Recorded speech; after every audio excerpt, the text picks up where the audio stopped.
Hi everyone.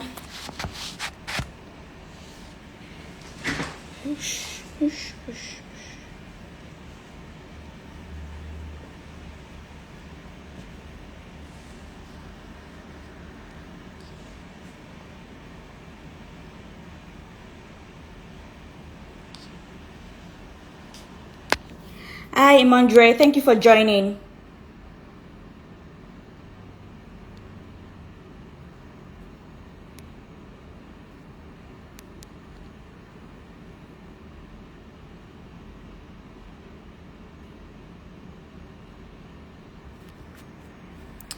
Thank you. I don't know. I'm still waiting for like other people to join.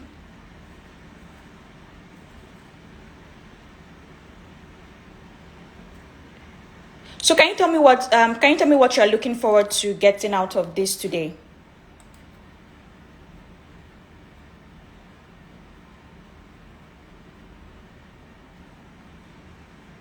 Hello? Hi Fumi, thank you for joining.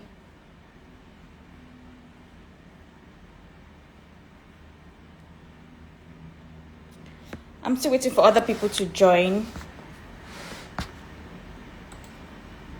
And then we can start.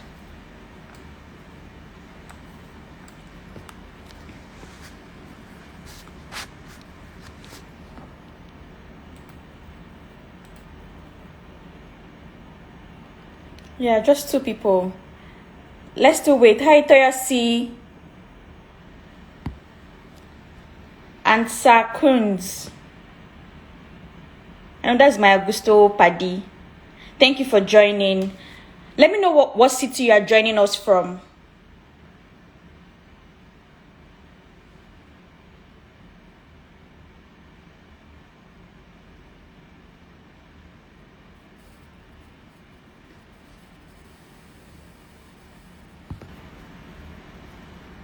Thank you for joining Dem Salek. God, I can't pronounce it well. Dem Sakalezi, Lagos. Okay, great. Thank you, Marianne. Let me know where you're joining from. What city? Lagos. Okay, we have two Lagos people. Hey, Ebenezer, thank you for joining. Thank you so much for joining.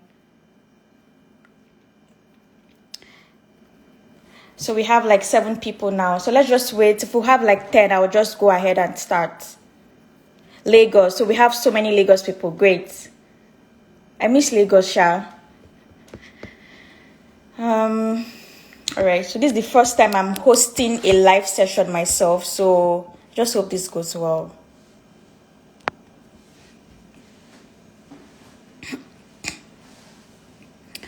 All right. Thank you so much for joining, everyone. I'm so happy. Hey, Hatfield UK, thank you for joining. Toya C.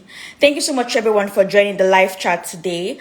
I currently live in Vaughan, Ontario, and I'll just give a brief introduction about myself. So should I just start or should I still wait a little? And I think my blue lights in my frames are kind of reflecting. Hi, Buki. Thank you for joining. All right, I think I'll just go ahead and start. So I'll give a brief introduction about myself. So my name is Grace Efezokai, and I'm a chartered accountant. I was born and raised in Lagos, Nigeria, and I currently live in Vaughan, Ontario. And in my over the last 10 years, I've built a great and fantastic career in the accounting and finance space. And mostly what I've been doing is I've been advising C-suite level executives on making strategic finance and accounting functions.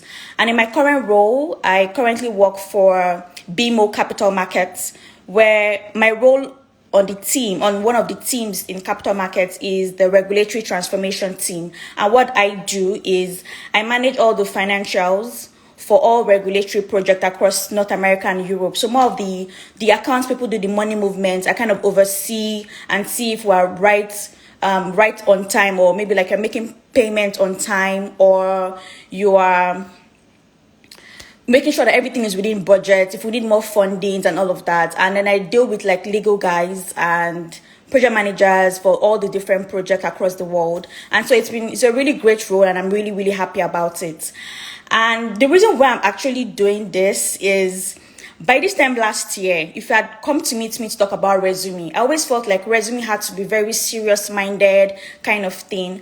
And in this year, 2021, I met some amazing women, and they actually sat me down to help me with interview prep. Thank you, Buki, for awesome profile. Thank you so much. We did interview prep, and I had my aha moment, like, so writing resume should actually be fun, right? And sometimes when we see people, when they say resume, hi Uche, thank you so much for joining. So when we see people that they'll say resume writing workshop, and then they'll come there with suit and tie, and everybody just so serious-minded about their resumes. But I think that the resume writing, it should actually be fun. It should be fun actually talking about yourself. It should be fun writing your story about yourself, right? So that's why I wanted to do this event, and I didn't want, Bakere, thank you for joining. And I didn't want to do it on maybe LinkedIn or YouTube where you'd be so serious. I wanted something like Instagram where it's just, very chilled space to talk about resume writing.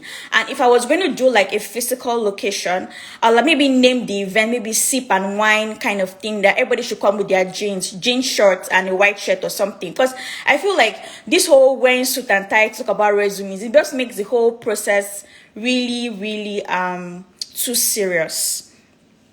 So I'll just go right into what exactly is your resume. And a resume is a marketing document. If you want to get hired, you submit a resume for to get hired for that role, to get a call. Hi Mena and Anythorn, thank you so much for joining. So it's just like when you go for maybe an audition, maybe The Voice, and then you go there, and then they say there are a lot of people, we have hundreds of people waiting to get auditioned, and then you have a chance to give just 2 minutes to sing a song. Are you going to go there and now start singing the song from the beginning? What you have to do is to pick the highlight of that song that you like, right? And highlight on it, make sure that particular section that you're going to choose is going to highlight maybe your high notes or your ad libs, or all those kind of things that are really sure that your people think, oh, this person has a really nice voice, right? Or it's like Instagram reels. Your resume should be like an Instagram reel. And then I have this Instagrammer, Ufuoma, I don't know how to pronounce her name. She travels, and she always does reels of how she traveled to she recently traveled to Tanzania, and she had a reel on maybe the places that she had visited. And in that reel, maybe reel could be 1 minute, but in that 1 minute I could actually see beautiful things about the city that she has been to, and I'm always hey, I'm going to go to visit this place because of her. So your resume should be like an highlight. It's like an Instagram reel. It's like an highlight. It's like you're giving a 2 minutes time frame to audition for that role.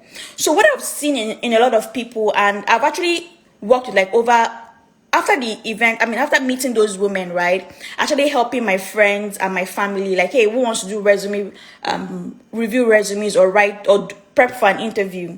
And I was helping them, and I really found out that I really enjoyed doing this. So I started monetizing it. And I've seen a whole lot of things with people's resumes where, Imabong, thank you for joining. And then you have 10 pages of resume. Why should you have 10 pages of resume? You are applying for a job, 100 people are going to apply, and maybe the HR person is going to flip through. Do you think she has time to be going through all those 7 pages that you have?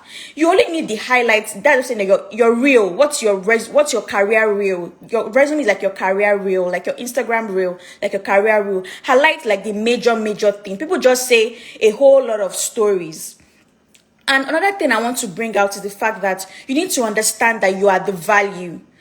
What I've observed is some people tie the entirety of the value of their life to the job that they have. So if you understand that you are the value, you understand that you are the one that brings value to your job. It's not your job that gives you value. So it doesn't matter whether you are doing a job that is below you. Maybe you feel like you are overqualified for the role. And it doesn't matter if the job that you're currently doing, you don't like it. So long as it's on your resume, I need to feel the excitement about that job. When I read it, I need to be able to see say it, like on this person's resume. This person likes her job. Let me call this person. So that's what your resume should be like. Your resume is like your career reel. Like I said, it's like you're auditioning for a job. Nobody has 10 minutes to start going through your 20-page resume. We just need to flip through it, like within 1 or 2 minutes. I should be able to see the things that you've done on your resume.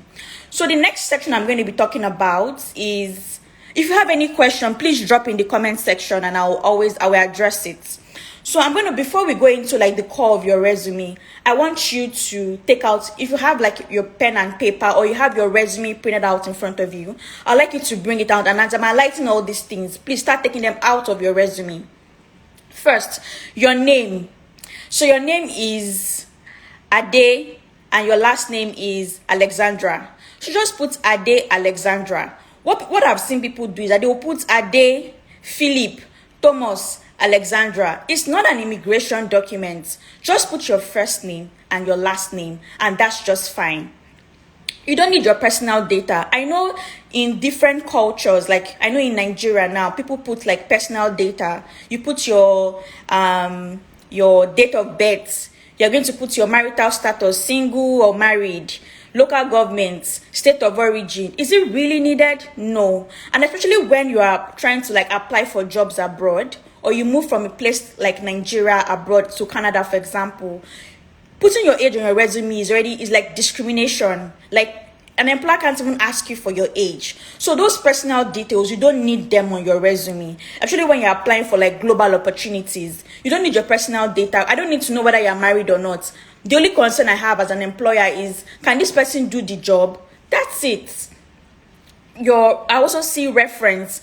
People who have like references, they'll put their professor from uni, or they'll put like 3, and that one takes like half a page of on your resume, right? You don't really need to even put reference available on request. It doesn't really say anything about you. And I've also seen people use their office email.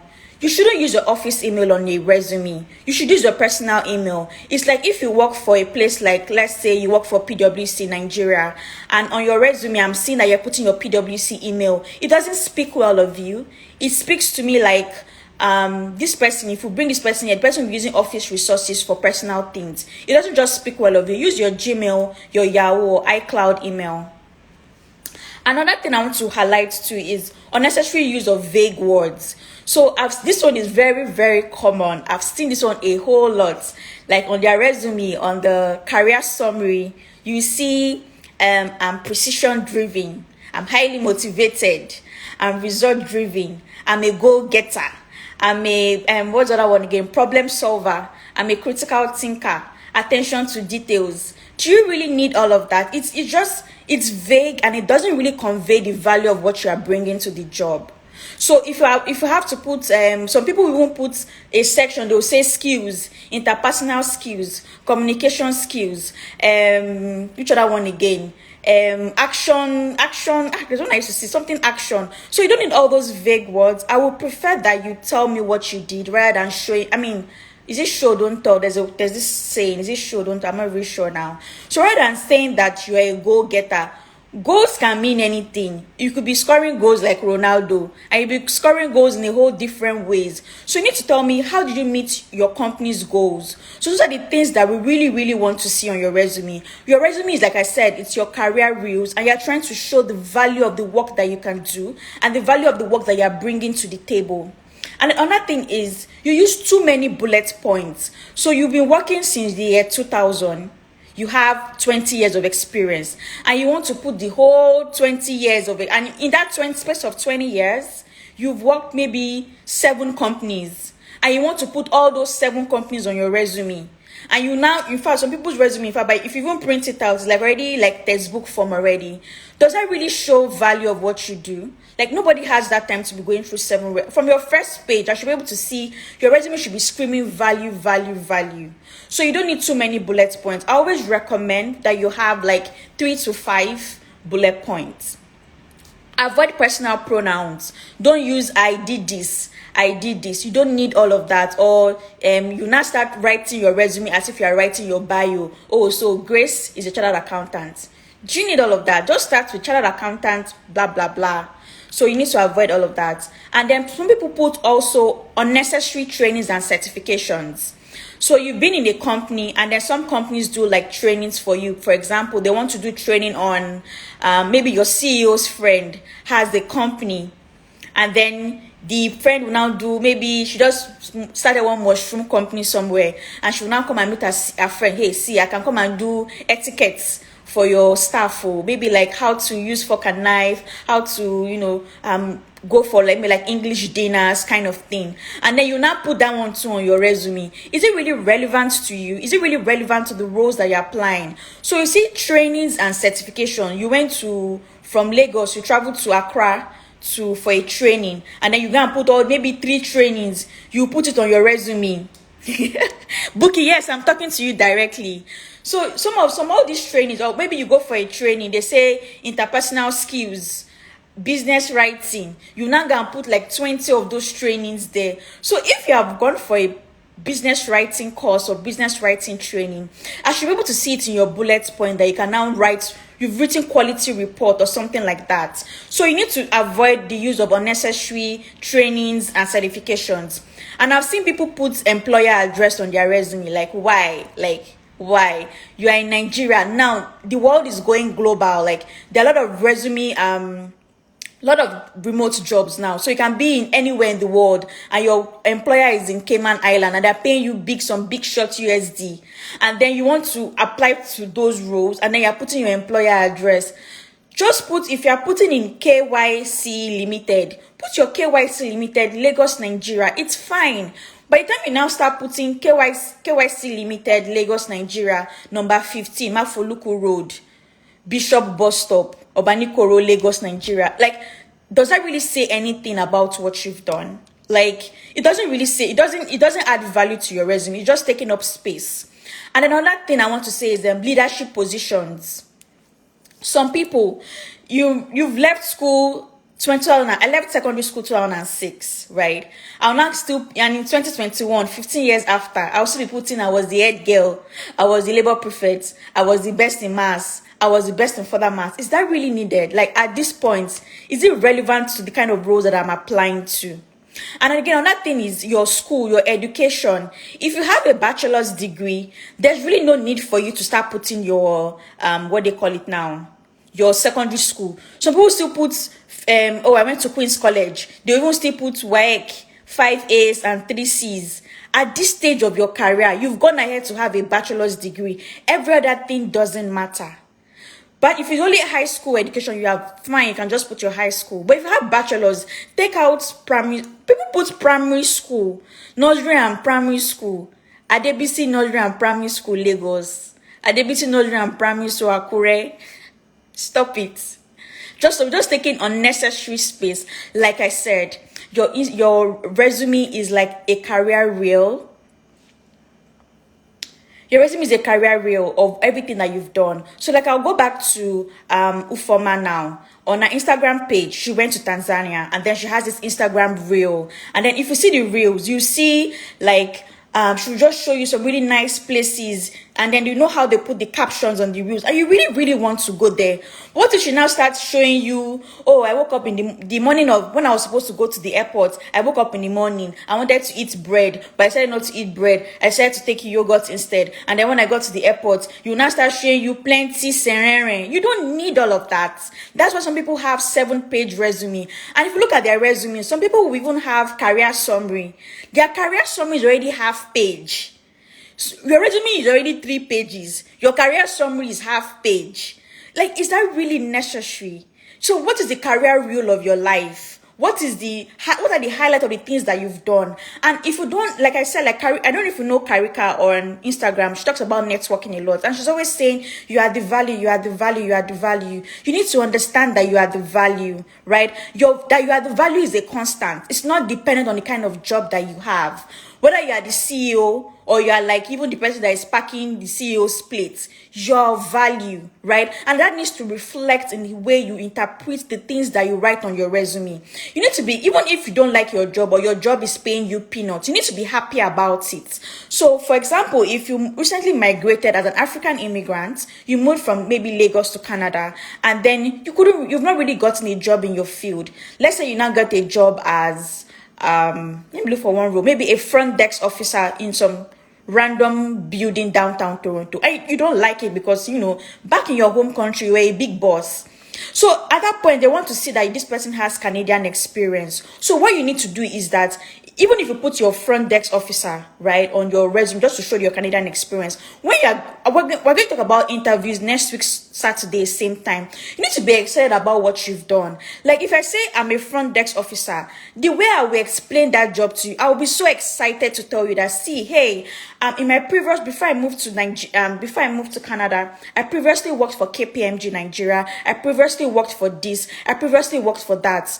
And then and right now I'm looking at maybe this kind of opportunities in my field, blah, blah, blah. But then while I'm waiting for that, this is a bridge. You explain, everybody understands. This is a bridge job for me. I'm the front desk officer at XYZ building in downtown Toronto. You even smile. You will pause. You say the value that I bring to the table is that I ensure that everyone who walks through the front door of this building, from the C-suite level executive to the clients, to the guests, and to the employees, that they are welcomed with a smile, that they are welcome. By the time you speak, you need to be able to speak excitedly about what you do.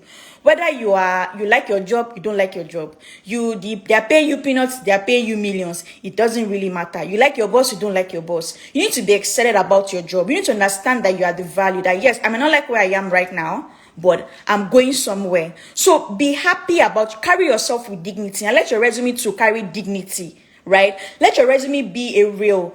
And for those of you that are just joining now, I'd like to just emphasize that your resume is your career reel, like your Instagram reel. What are the highlights? Don't go into too many details. Some people will put 10, 20, I've seen 12 bullet points for one role. 12. And it's not just small bullet points. Heavy, 3 lines. Go-getter, result-driven, this one. You're not saying anything. So you need to know that you need to show the highlights of the work that you've done, like the great work that you've done, right? So now now that we've known all the things to take away from your resume, let's go straight into, let's walk through your resume. So now you're going to have your name. And I said at the beginning that your name, your first and last name is just fine. You don't need to put Ade. Your name is Ade Coca. You now put Ade Philip Thomas Coca. Just put Ade Coca. It's just fine. And if your next line, you need to show your address. You don't need to put number 17, plot 308. All those things are not necessary. You just put, if you want to put maybe Surulere, Lagos, or I can say I live in Vaughan, Ontario. So I'll just put Vaughan, Ontario. And then everything can stay fit in one line. Like after your name, the next line, Vaughan, Ontario. You put your phone number. Like I said, your phone number, your email. And don't go and put, I've seen you put email. You're applying for a professional job, like a corporate job. White collar job. And you're going there to go and put sexy Lizzie. Or sugar baby. Please just put a professional. If you want to use your name, your first name at gmail.com, it's just fine. Don't go and start putting sexy baby, sugar boy, sure boy at gmail.com. And then you can put your LinkedIn profile. But your LinkedIn, why I say LinkedIn is at this point, most of the times when you hear about somebody, like you want to go and check out the person online. What's the person's LinkedIn profile like? Sweet girl for you. Yes, sweet girl. That's you at me.com. Please, it's not needed. So you need to also have a great, maybe I can do some other video about having a great LinkedIn profile when I've improved on mine as first, right? So you need to put you can just type LinkedIn and then you hyperlink your profile link from LinkedIn and put it there. So you have your name and then you have all that one line, like how they can contact you, right? Then sometimes you may want to put it. Some people object to career summaries, but what I always advise for career summaries is that it kind of gives us an overview of all the great things that you've done. And you don't have to put too many things. Make it 3 to 4 lines max. And it should be like the perfect 30-second reels. Cutest baby girl award. So you need to put a perfect career summary for yourself, right? I encourage career summaries. If you want to call it a career summary, a profile summary, or career profile, whatever it is you want to call it, I really like it because there are sometimes you apply for a job and they're asking for 10 years experience. So when you have your resume, if you have it at the top, right, you can say, oh, that I am chartered accountant certified in Canada and US and maybe Nigeria, and then you can talk about maybe things that you've done, like the highlights.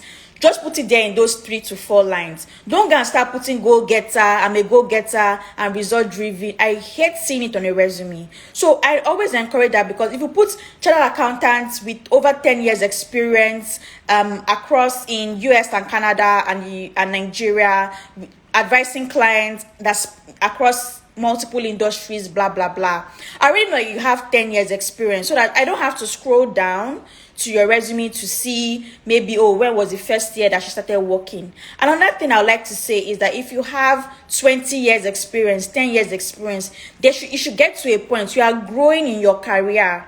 You should get to a point that there's some things that you take away from your resume, and there's some things that you just list. You can just list, maybe you still want to put in your internship from 1999 on your resume. You can just list it that you worked, or that you can just put after you've talked about your highlight, or maybe your most 2 or 3 recent roles. Just put other professional experience and just list them there. Don't need to even put bullet points for them. So your career summary gives us an overview of all the great and wonderful things that you've done in your career. And then so let's now go into your professional experience. So you have worked in a place, right? And what are the things I see is that people always try to make their resume, especially for the bullet points now, is that they try to make it look like a list of job description. So if I'm applying for a job now, let's say I'm going to be a teacher to some high school student, maybe grade 10, let's say grade 10 students. On the grade 10, I'm going to see, oh, teach grade 10 students biology, teach grade 10 students this one, help grade 10 students with exam and online test and all of that. And then on your resume, I'm seeing those bullet points, I'm seeing those same things. It doesn't really tell me what you've done. It doesn't say anything about what you've done. You're not showing the value of the work what you contributed, what you brought to the table. And I know that sometimes when you go on YouTube, you see people who say like, oh, your resume has to be achievements based, and then you make the achievements word look so big. Please, what do you mean by embellishments that people do? Please just try to explain that. I'll address it. So like people now, they'll say your achievements, and some people when they say, oh, write down your achievements, there's some achievement is a very big word. People interpret. Hi Soji, thank you for joining. And people interpret. Sorry, I lost my line of thoughts.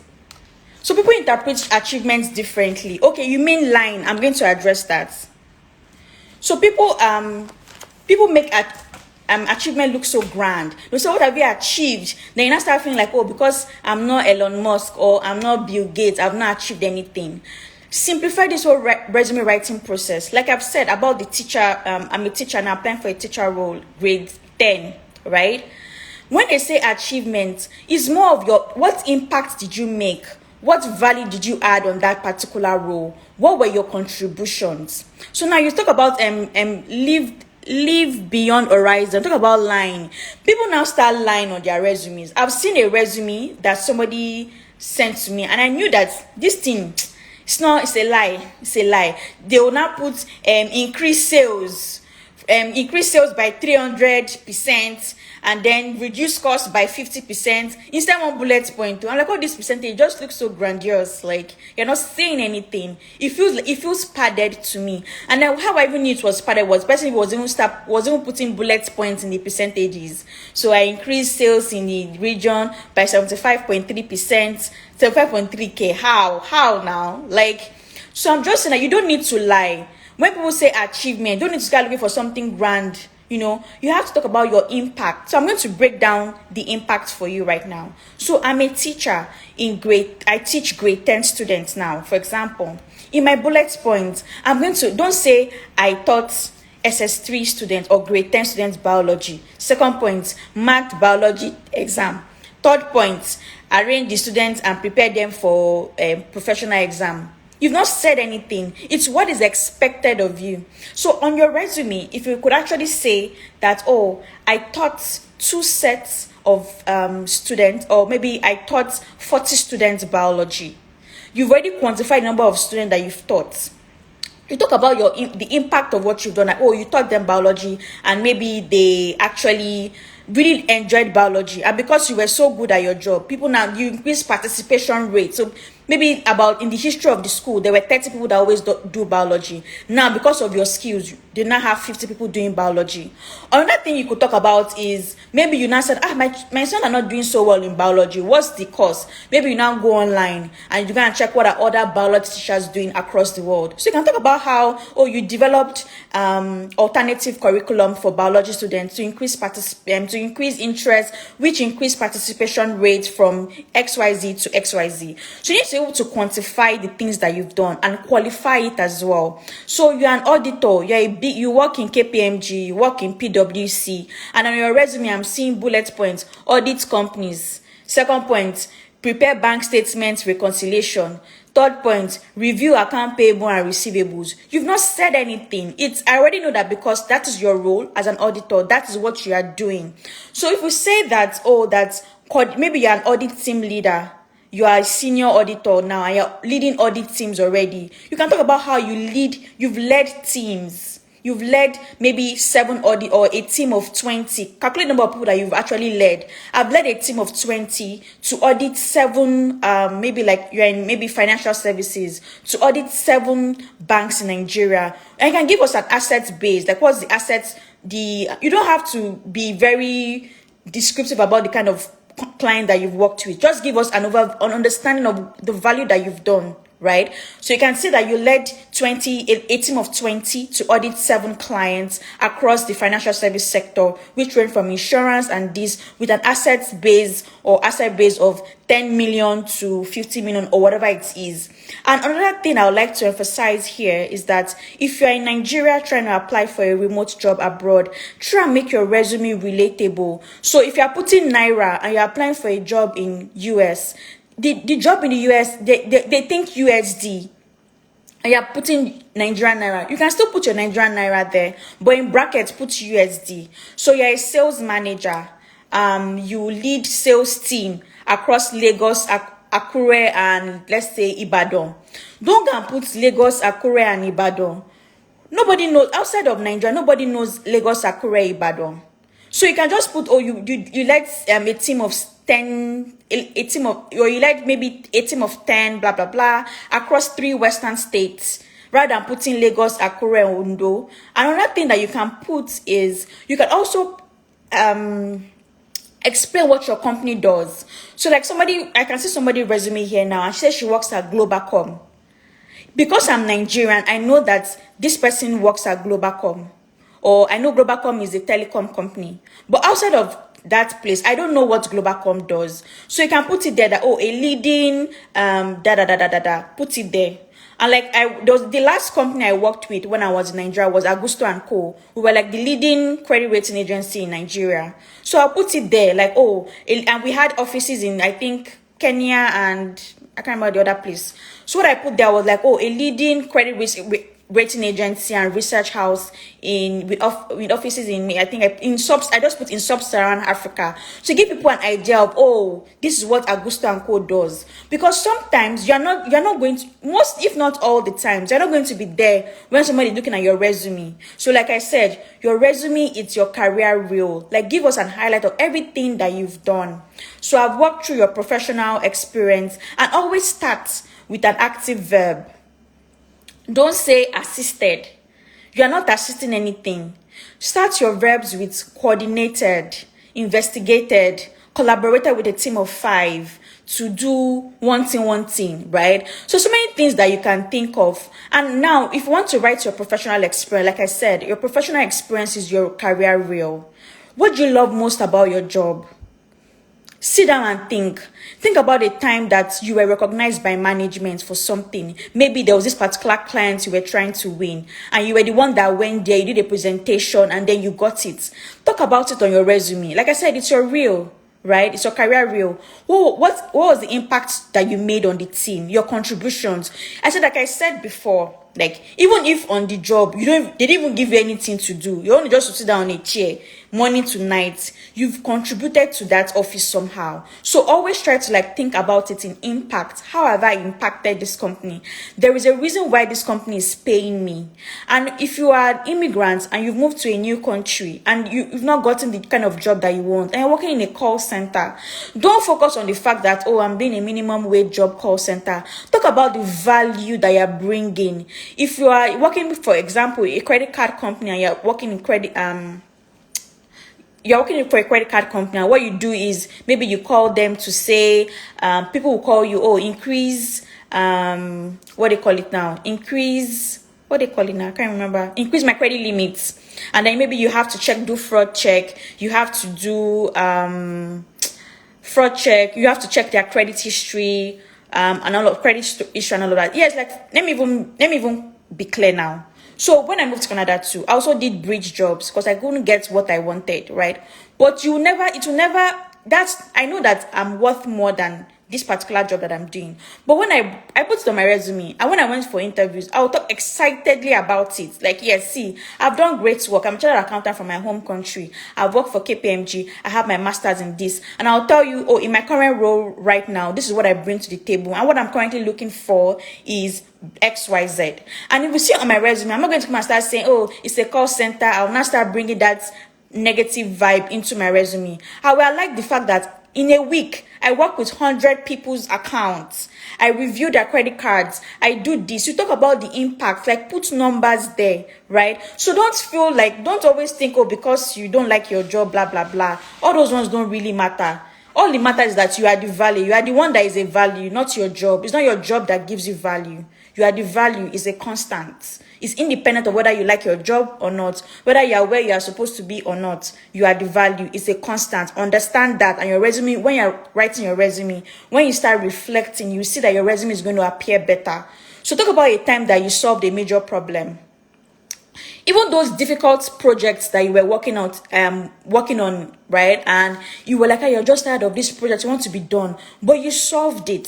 Think about it and know how to write your story, right? Or maybe you improved a process. Maybe if you want to write this particular report, we have to spend a whole day. But then you found out that, oh, there's an application we could use. And then, oh, there's something on Excel that you did maybe some macros and all of that. And then you've reduced the time for people to do it to maybe, instead of a whole day, they can now do it in 2 hours. You've calculated the number of time that you've saved. You've saved 5 hours for each person. Let's say 3 people work on that. 15 hours. 15 hours in a week is about 100 hours, right? In a month, 400 hours. You can talk about how you improve XYZ process and you save 400 hours of time for the team. So you see how you quantify things. You don't have to look for something grandiose, like something so big. You just talk about the impact, the daily impact that you make on your team. So have you been recognized by management before? Talk about it. You negotiate, you are the accountant in your office. You negotiate with vendors like, oh, we are going to need people that supply maybe office supplies. And then instead of that particular person decide to go to the market to see what other people are getting at that price for the same items. All those things you negotiate, you can put it there, negotiated with vendors, third-party vendors on office supplies, blah blah blah, and you save these costs. So think about all those things. And there was a particular job that I went for.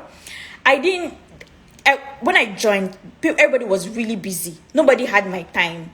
And I just felt like I'll go and reach out to person like, oh, Grace, I need this thing. There's a deadline today. So what I did was, by the time I started speaking about, hey, nobody's having my time here. What can I help you with? Right? That could reduce your own workload, so I can even have 1 hour of my time today. And I realized that, see, there are better ways of improving this onboarding process. So they already had like some guides that you could use, like maybe for they use like multiple applications on the job.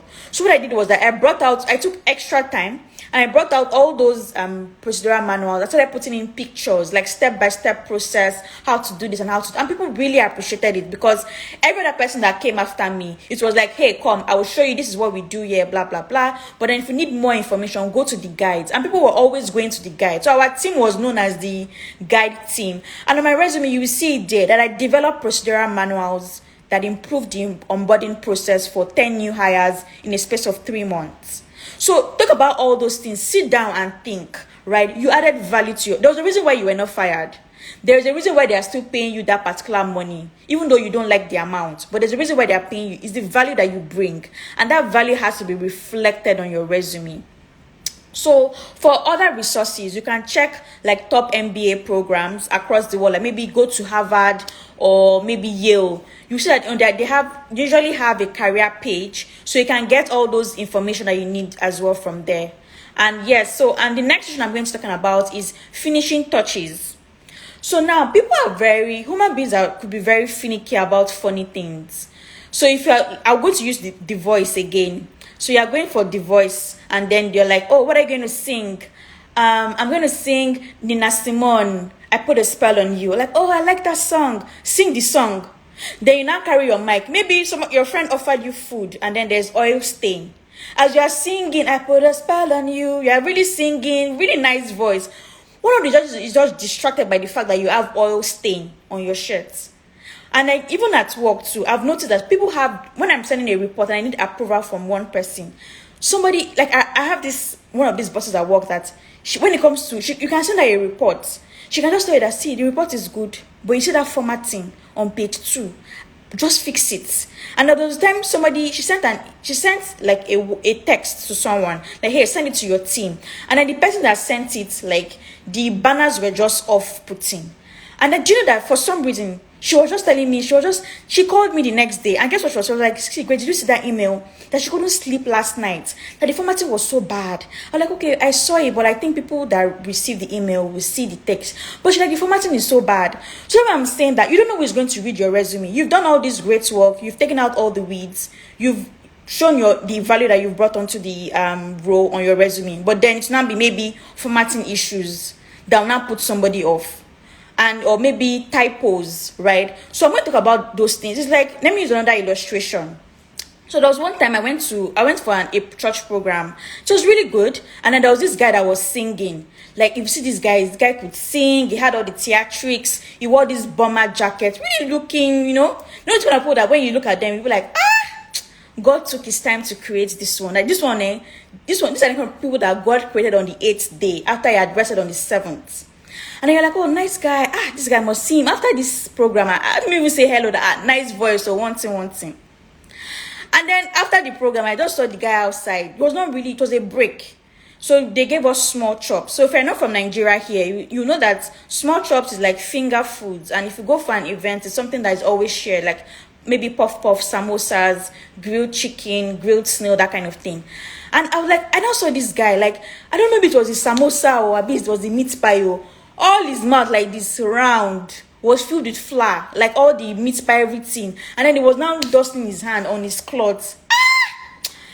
When I saw it, I was like, bro. Like, I didn't say anything about, like, all the fineness, everything just disappeared from my eyes. So I'm just saying that people are that finicky. And especially when it comes to your resume, it could be typos that could just put somebody off. So try and do all these finishing touches on your resume. So your formatting has to be consistent.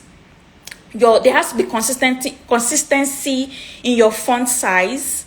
So if you're using, maybe your name can have maybe font 14 or whatever. Every other thing, if you're going to use font 10, let it be font 10 consistently.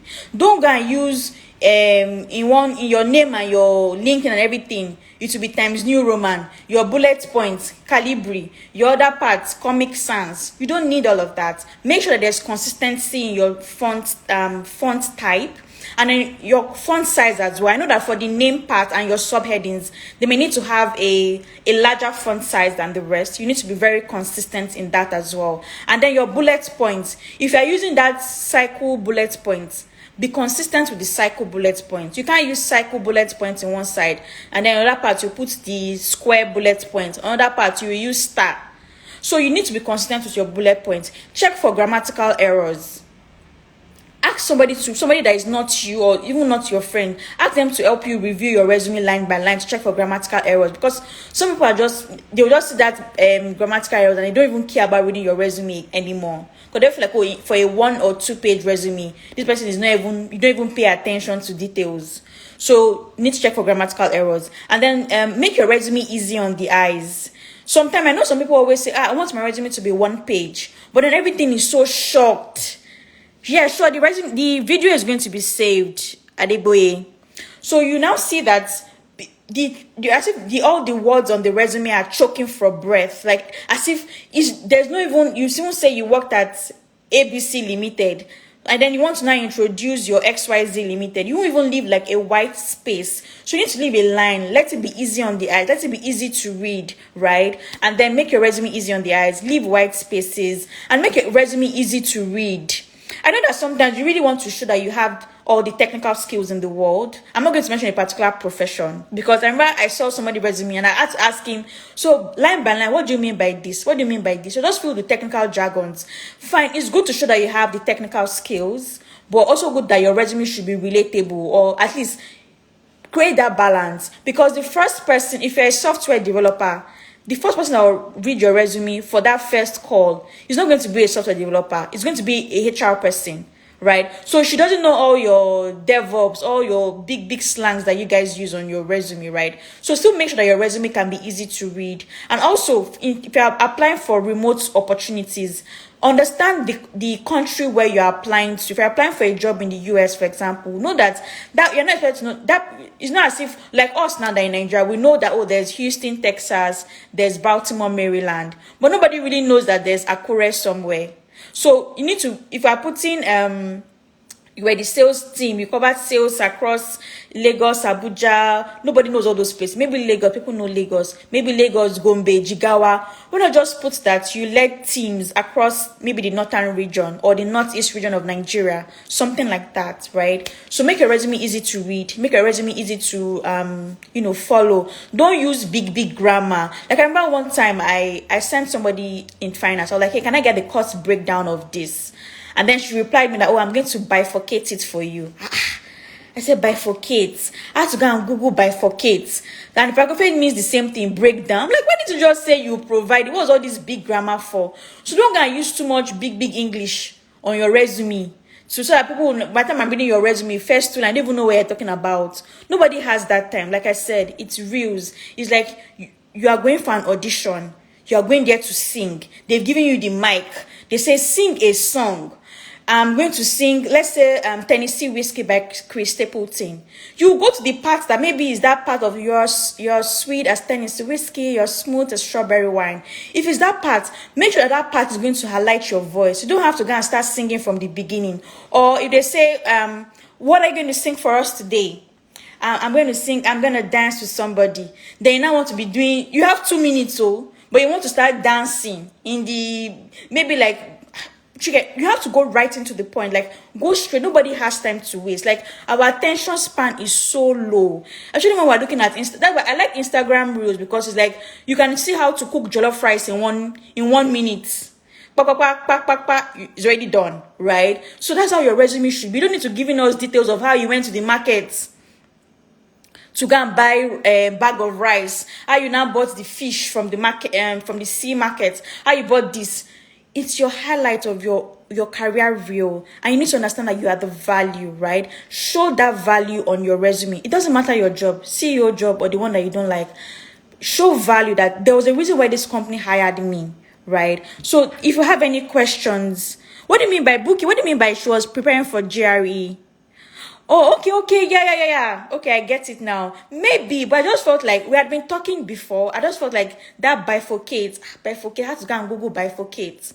So you need to make sure that you don't use all those big words. And yes, I've come to the end of this. So if you have any questions, please let me know in the comment section. I can address it right now. And also, while you're sending your questions, next week, by this time next week as well, I'm going to be talking about interviewing and how to speak from a place of value. Like when they ask you, tell me about yourself, you're not going to be saying I'm a go-getter and result-driven and detail-oriented. No, you're going to be able to tell how to really sell yourself in an interview. We're going to talk about that next week. And also, I'm going to advertise my paid resume service. So if you want to have like a resume consult, it's $75 for like Canadian dollars for 90 minutes. And it could be maybe 2 sessions. You want 60 minutes and then the other 30 minutes will be for review. We'll sit down together, look at your resume line by line, how to make it look better. You go back, you work on it. And then second session, we'll try to finalize everything for you. And then if you don't want the consult, you want me to do the whole rewrite for you, is above like $120. So if you want to reach out to me, please send me a DM. I'm ready to work with you. And I just feel like resume writing is something fun where you're writing about yourself. You're writing about how you're a spec, how you are how you can bring in so much value, right? So it should be fun talking about yourself. It should be great talking about yourself. Like, I'm going to use a biblical example of when David wanted to kill Goliath. And David was this small guy, and then they have this big giant that everybody is so scared of. And David was like, see, I can do this. I've killed the bear and the lion with my bare hands. Bam, finish. He didn't have to go and start saying story of, one time my mother, when I was 4 years old, I killed the goats. One time I killed the chicken. Like, see, you need to be able to tell the highlight of your career journey so far, the reels. Like, see, I killed the bear and the lion with my bare hands. Is it now Goliath that I can kill? So you need to be able to understand that you are the value. Last night, I've been saying this over and over again, like a broken record. You are the value. Your job is not what gives you value. You are what gives your job value. You are the one that they're hiring you. That's why they did not hire a goat to come and do that job that you're doing. They hired a human being because you have value to bring. So you need to be able to understand that you are of value, and then your resume writing should be fun. Talking about yourself should be great. And you should learn how to speak highly of yourself. You know, have to learn how to, when somebody meets you, what do you do for a living? Confidently say that, yes, this is what I do. Don't be shy not like you have to brag, but you need to be able to be excited about what you do, whether you like it or not. Well, what do you do? Oh, I currently do XYZ. And then you talk about it, you smile, you are happy about it, right? So thank you so much for joining. Thank you so much, Zara. Thank you so much, Soji, for your comment. Thank you so much. So if you want me to, and also, you can also have like group consults. Like, instead of you having just maybe paying for $75 for one person, you could do maybe you and your group of friends for like maybe I'll just say maybe max of 5. You could have like a Zoom call to really talk about your resume in full, like in so much more details. And it's also going to be it will be cheaper for you individually, right? If you come as a group. And just send me a DM. On the flyer you have my email. My email is efezokaigrace@gmail.com. I know that's a mouthful, but if you see on my flyer, on my bio as well, I also put in my email. So thank you so much for joining. I'm so glad that you all stuck with me to the end, and have a great weekend, and we'll see you again next week when we talk about the interview prep. Thank you so much.